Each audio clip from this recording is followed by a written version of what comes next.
சிதம்பரம் தொகுதி நாம் தமிழர் கட்சியின் வேட்பாளர் ஜான்சி ராணியை ஆதரித்து அக்கட்சியின் ஒருங்கிணைப்பாளர் சீமான் மேல வீதியில் பிரச்சாரம் செய்து வருகிறார். அதனை நேரலையில் இப்போது பார்க்கலாம். கத்திரி விதை, தக்காளி விதை எல்லாம் சின்சண்டோ மேன்சண்டோ அமெரிக்கன் நிறுவனங்களுக்கு வித்து விட்டார்கள். என்ன இருக்குது? மஞ்சளுக்கு உங்களுக்கு பேட்டன் ரைட்ஸுக்கு காப்புரிமை இருக்கா? எல்லாத்தையும் வித்துட்டாங்க. கடைசியா வேப்ப மரம் அதையும் வித்துட்டாங்க. எங்க அப்பா நம்மாழ்வார் போய் ஜெர்மனியில் நடந்த ஒரு இதுல போய் கூட்டத்தில் போய் கலந்து கொண்டு என்ன செய்தார்? அவரு வேப்பங்குச்சி வச்சு பல்லு விளக்கிட்டு இருந்தார். வெளியில எல்லாம் உள்ள கான்ஃபரன்ஸ் நடந்துகிட்டு இருக்கும்போது என்ன பண்ணிக்கிட்டு இருக்கா நம்மாழ்வார்னு கேட்டபோது, நான் பல் விளக்கிட்டு இருக்கேன். அது எதுங்க பேஸ்ட் எங்க இருக்குன்னு, அதுக்கு இன்சைடு உள்ளே இருக்குது அப்படின்னாரு. அப்புறம் சொல்லி சண்டை போட்டு தர்க்கம் பண்ணார்.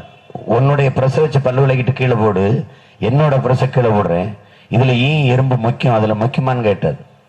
அவர் சொன்னார், அவர் போய் வாதிட்டு வாங்கிட்டு வந்தார் அந்த காப்பி உரிமை. நமக்கு எப்படி? உங்களுக்கு மேரியம்மா மாதிரி எங்களுக்கு மாரியம்மா, அதுக்கு இதெல்லாம் நாங்கள் இதை தெய்வமா கருதுறோம். அந்த வேம்பு இதுல பல மருத்துவ குணங்கள் இருக்கு, அதனால இது எங்களுக்கு கொடுத்துருங்கன்னு சொல்லி வாங்கிட்டு வந்த பெருமகன் நம்மளுடைய அப்பா நம்மாழ்வார் அவர்கள். எதை பற்றி இவர்கள் கவலைப்பட்டிருக்கிறார்கள்? பாரம்பரிய விதைகள் எல்லாம் எடுத்து கொடுத்த போது இந்தியாவிலே அழுதது ரெண்டு பெரியவர்கள் தான். அந்த ராத்தேலால் ரிச்சாரியாவும் எங்க பெரிய தகப்பன் நம்மாழ்வாரும் தான். எல்லாவற்றையும் இழந்து நிற்கிறோம் என்பதையே தெரியாமல் நாம நிற்கிறோம். நமக்கு என்ன உரிமை இருக்கிறது? என்ன இருக்கிறது? நாடு குப்பை மேடாய் கிடக்குது. எங்கு பார்த்தாலும் பிளாஸ்டிக், பாலித்தீன் குப்பைகள். அது மண்ணோட மண்ணாக மக்கி போக பல ஆயிரம் ஆண்டுகள் ஆகுங்கிறான். கடலுக்குள்ள இந்திய நிலப்பரப்பளவிற்கு பிளாஸ்டிக் குப்பைகள் கிடக்கிறது என்கிறார்கள். செத்து கரையுதுங்கிற ஒரு திமிங்கலத்தை வயிற்றை அறுத்து பார்த்தால் 40 கிலோ பிளாஸ்டிக் கழிவுகள் குப்பை இருக்குது. அதுக்குள்ள கடலுக்குள்ள மீனின் எண்ணிக்கையை விட பிளாஸ்டிக் கழிவுகளின் எண்ணிக்கை அதிகம்ங்கிறாங்க. எங்கே போய்கொண்டிருக்கிறது இந்த நாடு? எதை நோக்கி நகருகிறது என்று பாருங்கள். இந்த நாட்டில் ஆட்சியாளர்கள் 130 கோடி மக்கள் 140 கோடியை தொடுகிறார்கள். எல்லோருக்கும் செல்போனும் காரும் கொடுக்க திட்டம் இருக்கு, நீரும் சோறும் கொடுக்க திட்டம் இருக்கா இந்த ஆட்சியாளர்கள்ட்ட? அது பற்றிய சிந்தனை இருக்கா? இத்தனை கார்கள் ஓடுது. ஒரு கார் வெளியிடுகிற நச்சு புகையை கட்டுப்படுத்த 6 மரங்கள் தேவைங்கிறான். 6 மரம் இருக்கா? எத்தனை கார், எவ்வளவு வாகனங்கள் ஓடுது? நாம் சுவாசிப்பது காற்றையா, கந்தக துகள்களையா? 100 பேர் மரணித்தால் அது 90 பேர் புற்றுநோயால் மரணிக்கிறானே, இறந்து போறானே. காரணம் என்ன? எதை பற்றி இவர்கள் கவலைப்படுகிறார்கள்? தண்ணீரா குடிக்கிறீர்கள்? அது தண்ணீரா விஷமா? யார் சொன்னது அது குடிக்கிற தரத்தில் இருக்குது அந்த தண்ணீர் என்று? யார் உறுதி தந்தது? நாம் சாப்பிடுகிற உணவு நஞ்சா இல்ல உணவா? உணவே மருந்து என்று வாழ்ந்த தமிழ் சமூக மக்கள் இன்று உணவை விஷமாக ஒன்று கொண்டிருக்கிறார்கள்.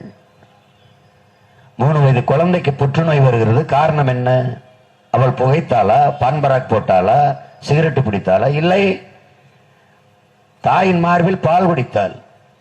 அவளுக்கு எப்படி புற்று வந்தது? தாயின் மார்பு நஞ்சாயிருச்சு, பால் நஞ்சாயிருச்சு. தாய்ப்பால் ஏன் நஞ்சாச்சு? தாய் உண்ட உணவு நஞ்சாயிருச்சு. இவ்வளவுதான். எவ்வளவு தூரம் இந்த நாடு மக்களும் பேராபத்தை நோக்கி போய் கொண்டிருக்கிறோம். சகிக்க முடியாத விலை ஏற்றம், வாழவே முடியாதுங்கிற நிலை.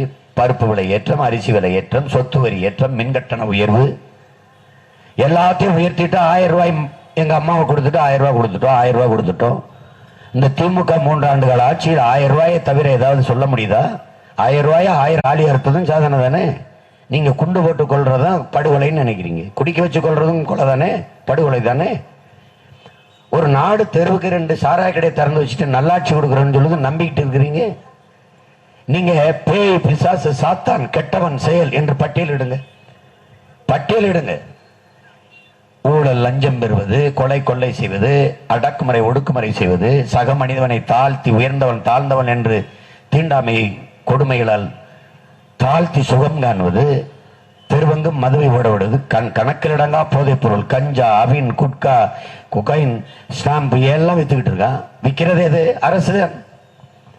அங்கங்கே கஞ்சா வித்தவனை பிடித்தார்கள். இப்போ பிடிக்கிறதிலே ஏன்? கஞ்சா விற்பனை நின்றுச்சா? கஞ்சா செய்திகளை உடனுக்குடனும் துல்லியமாகவும் தெரிந்து கொள்ள சப்ஸ்கிரைப் பண்ணுங்க.